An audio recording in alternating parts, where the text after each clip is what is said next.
Hi hello నమస్తే అండి. Welcome back to Krishna's kitchen. ఈరోజు వీడియో వచ్చేసి ఇన్స్టెంట్గా పచ్చి కొబ్బరితో కారప్పొడి అండి. చాలా టేస్టీగా ఉంటుంది, చాలా బాగుంటుందండి. మనకు 1 వీక్ 10 డేస్ కూడా నిల్వ ఉంటుంది. అన్ని రోజులు నిల్వ అయితే ఉండదండి, 2 డేస్లో అయిపోయిద్ది. అంత బాగుంటుంది టేస్ట్ అయితే. ఒకసారి ఇన్స్టెంట్గా ఎప్పుడు లాగా ఎండు కొబ్బరితో కాకుండా ఇలా పచ్చి కొబ్బరితోటి ఒకసారి ట్రై చేయండి, చాలా బాగుంటుంది. దానికోసం స్టవ్ మీద ఒక ప్యాన్ పెట్టుకొని 1 టేబుల్ స్పూన్ ఆయిల్ వేసుకోవాలి. అందులో ఒక 10 నుంచి 15 ఎండుమిర్చి వేసుకొని వేయించుకోవాలండి చిన్న మంట మీద. ఇలా తుంచి వేసుకుంటే మనకు లోపల విత్తనాలతో సహా బాగా ఫ్రై అవుతాయి. చూడండి, ఇలా మంచి కలర్ మారేంత వరకు ఫ్రై చేసుకోవాలి. ఎండుమిర్చి ఇలా మంచి కలర్ వచ్చేంత వరకు ఫ్రై చేసుకోవాలి. ఇప్పుడు అవి తీసి పక్కన పెట్టిన తర్వాత అదే ప్యాన్లో ఇంకొక టేబుల్ స్పూన్ ఆయిల్ వేసుకొని ఒక 2 టేబుల్ స్పూన్లు శనగపప్పు, అందులోనే ఒక 2 టేబుల్ స్పూన్ల మినప్పప్పు, 1 టేబుల్ స్పూన్ ధనియాలు, ఒక 10 మెంతులు, 1 టేబుల్ స్పూన్ జీలకర్ర, 1 టేబుల్ స్పూన్ ఆవాలు, ఇవన్నీ వేసుకొని ఇవి కూడా చిన్న మంట మీద మంచిగా క్రిస్పీగా అయ్యేంత వరకు బాగా ఫ్రై చేసుకోవాలి. చిన్న మంట మీదనే చేసుకోవాలండి, లేదంటే మనకు మాడిపోయి లోపల మెత్తగా అనేది ఉంటుంది, క్రిస్పీగా రావు. ఇలా మొత్తం ఫ్రై అయిన తర్వాత ఇందులో ఒక 2 టేబుల్ స్పూన్లు నువ్వులు వేసుకోండి.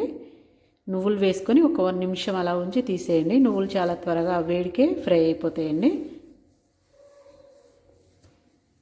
ఇలా తీసేసి పక్కన పెట్టుకొని చల్లార్చుకోవాలి. ఇప్పుడు అదే ప్యాన్లో ఇంకొక టేబుల్ స్పూన్ ఆయిల్ వేసుకోవాలి. ఇప్పుడు ఇందులో కరివేపాకు అండి, కొంచెం కరివేపాకు వేసుకొని కొంచెం ఫ్రై చేసుకున్న తర్వాత 1 కప్పు పచ్చి కొబ్బరి ముక్కలు వేసుకొని ఇవి కూడా ఒక 5 నిమిషాలు చిన్న మంట మీద కరివేపాకు అంతా క్రిస్పీగా వచ్చేంత వరకు, కొబ్బరి ముక్కలు కూడా బాగా ఫ్రై అయ్యేంత వరకు ఫ్రై చేసుకోవాలి. ఇప్పుడు ఇందులో కొంచెం చింతపండు వేసుకోండి.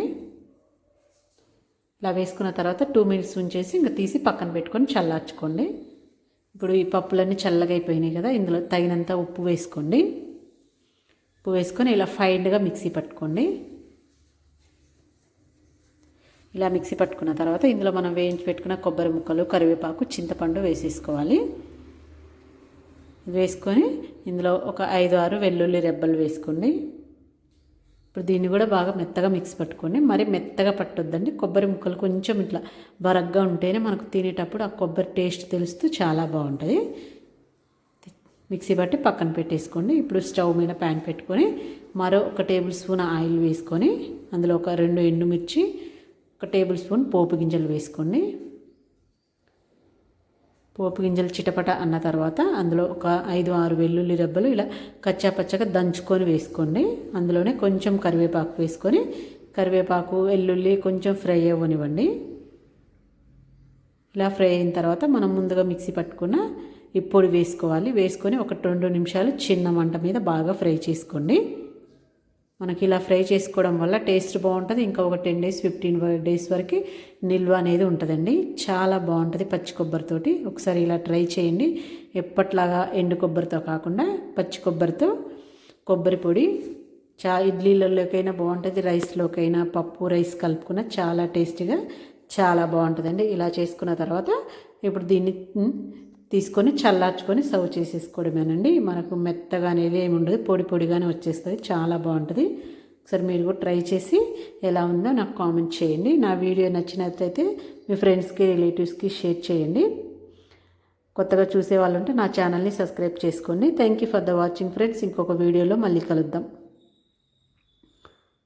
వేడి అన్నంలో నెయ్యి వేసుకొని కారప్పొడి వేసుకొని తింటే అమృతం అండి. ఇంకా దాన్ని మించిన టేస్ట్ అనేది అస్సలు ఉండదు. ఓకే అండి.